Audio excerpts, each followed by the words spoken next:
Таа не глуми, не филтрира и не премолчува. Таа е TikTok звезда која што јавно зборува за нејзиниот живот и за многу теми од кои што многумина бегаат.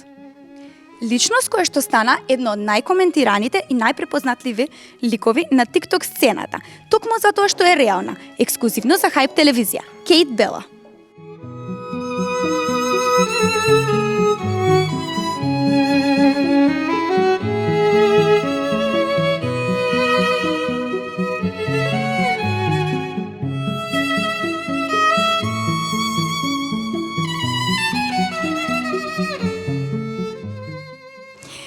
Добро вечер, Кейт. Најпрво да ти кажам дека денеска прекрасно изгледаш. Како се чувствуваш денеска? Ти благодарам многу на комплиментот, одлично се чувствувам, преубаво, значи со преубава енергија, се разбира, одлично, немам зборови. Како за прво прашање би сакала да те прашам што те мотивираше најмногу да почнеш да снимаш за TikTok и дали веруваш дека ќе стекнеш волкава популарност на една платформа? Не, јас уште не сум свесна, значи, за мојата популарност, а тоа што ме натера да снимам за TikTok, тоа беше едноставно мојата мака.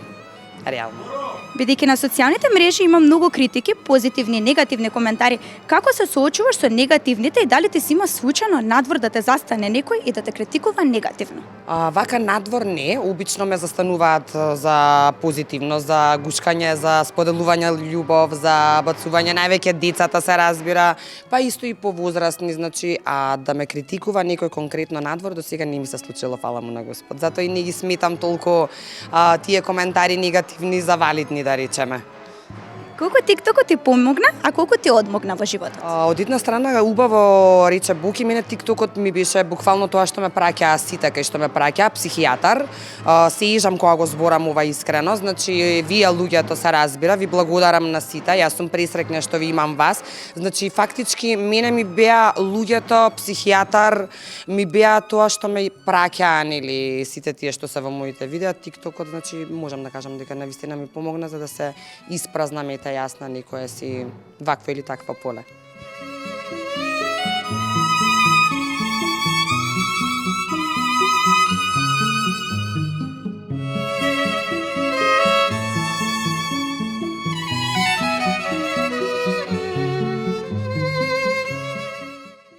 Дали се размислувала некогаш да го избришеш TikTokот од телефон?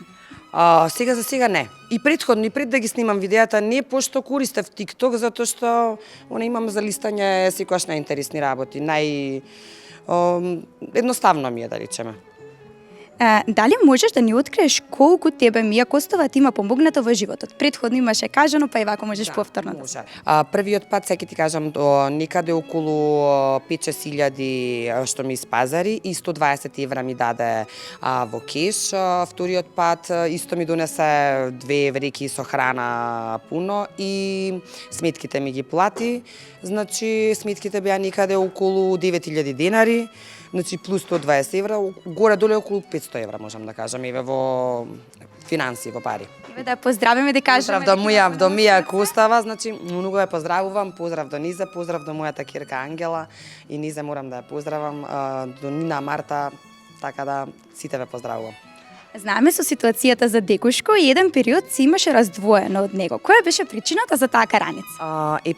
Тоа мојата дилема дали неговото кон мене, да речеме, вистинско зло или она некоја обична кавга, ајде. И така да затоа еден период малце ми требаше да останам без него за да го сватам тоа, него на крај се разбравме и не е он еден од тие мои непријатели што се сите на TikTok и сега сме пак во супер окей однос, меѓутоа не се гледаме толку често како претходно. И он со своји обавези и јас со свој, тоа е тоа. Ритко е лик кој што често пати го спомнуваш во твоите видеа. Дали може да ни кажеш што најмногу те нервира кај него и зошто е тоа така? Кај Ритко ме нервира тоа што Ритко е човек од збор без дело. Значи, за мене тие луѓе се општо невалидни, не само Ритко, значи ништо ако го кажеш, треба да го оствариш, не можеш само да го кажеш, така да ме нервира исто што еднаш кога го изјавив тоа кај Марио во емисија, не ми се свиѓа тоа што прикажува на младинава, кршење жени, така натаму. Така да не е валиден според мене, нема на што да е валиден, нема еден збор поврзано со дело. Дали некогаш би се соочила со него лице во лице и ако да, што би му кажала? Ја ништо не би му кажала на него, немам зашто да го давам, не би му кажала ништо, туку јас сакам он што има да ми каже на мене. Значи он уште не е конкретен затоа што јас него не го побарав сепак. Ја немам потреба од него, он имаше потреба од мене.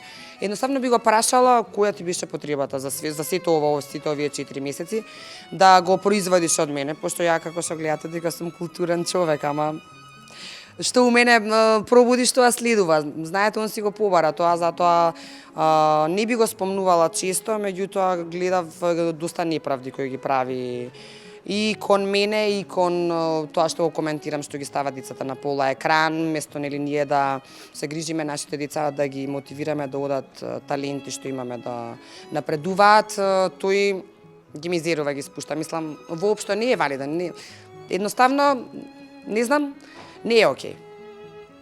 Каква е Кейт кога ќе се исклуча телефоните после секое снимено видео? Дали Кейт е истата или пак сосема различно тоа што ја гледаме на TikTok? Јас сум исцрпена, значи кога ќе престанам да снимам дали ја лайв, пошто се ја почнав лайв видеа, претходно нели исто видеа како видеа, бидејќи јас се давам целосно на луѓето, стварно со пуна енергија и после дали било лайв, дали било снимени видеа, јас сум исцрпена, ми треба едно пола саат мир, тишина, одмор, да се пресоблечам, да се истуширам, да се напунам малце со енергија, пошто знаете доста и демони има во сите тие гледаности. Ја и вечерва ги усеќав тука на подкастот. Доколку човек се дава со пуна енергија, стварно не е лесно. Не е лесно. Има ли нешто што досега го немаш кажано на публиката, а тоа би било публиката би останала шокирана ако тоа го слушне?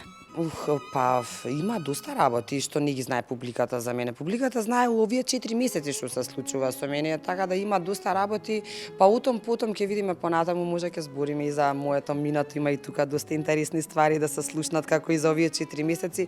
Општо ми е животот дешавка. Секој ден ми е, знаеш, авантуристички, нема рутина. Ја викам што ми се случи, све мораме на мене нешто да ми се дешава, така да, ќе има. Значи више кога човек зборот ми беше кога почнува више човек да се изјавува, нели, више ако TikTokот ми е психијатар, да речем, или луѓево. Така да сви што ќе зборам, све ќе биде искрено како до сега, нема лага, ќе зборим и за моето минато. Едно прашање имам за Марио Рангеловски. Зошто го нападна после самото гостување и дали мислиш дека во неговиот подкаст Марио претера во односот спрема тебе? Марио, значи, окей си беше све, мислам дека претера од смисол со тоа да и помогнеме на женава, да и помогнеме, јас отидов, значи, безусловно, без, значи, ништо ни барања, ни пари, ни ништо, ниту пак реков дека ми е потребна помош, како што реков тука во емисијата, реков дека само си барам работа, значи, и он тоа го потенцираше неколку пати повеќе, да и помогнеме на женава, на ки да се најде работа, да се помогне на жената и малце ја еднаш во неговиот подкаст го кажав тоа, ја не сум дојдена тука за милостиња од луѓето, сум дојдена за нели само работа побарав, тоа не ми се допадна, затоа и го искоментирав после снимањето. Другото, окей си беше све, нели таму можеби бев една друга верзија на ја, пошто имаше поинакви прашања, поинаква енергија, иначе немам збор, Марио си е окей. Единствено што не ми се допадна беше тоа што во неколку наврати као да бараше помош за мене, а тоа не беше никако реално од срце. Ја тоа имам доволно ниво на високо емоционална интелигенција за да го почувствувам и затоа го искоментирав, пошто јас сум човек што кажува. Што на ум тоа на друм, значи одма у очи, тоа е тоа. Иначе друго си е све добро. И како за крај би сакала да те прашам, бидејќи често си главна на платформата TikTok, дали имаш некои големи планови во иднина кои што би сакала да ги оствариш? Имам планови, да, и веќе како што зборевме, имам планови за салон да отворам, се разбира, здравје Боже. Па сето тоа може да го поврзам со овој дел, пошто гледам дека луѓето ме бараат и јас сум среќна што ме бараат луѓето на вистина, па да го вклопам тоа едно со друго. Така да имаме планови, па ќе видиме, здравје Боже. Со Господ напред се надевам дека и ќе почнат да се реализираат истите тие. Ти благодарам премногу. Ви благодарам и на вас, многу сте љубезни, бидете ми поздравени, све најубаво, девојче. Поздрав.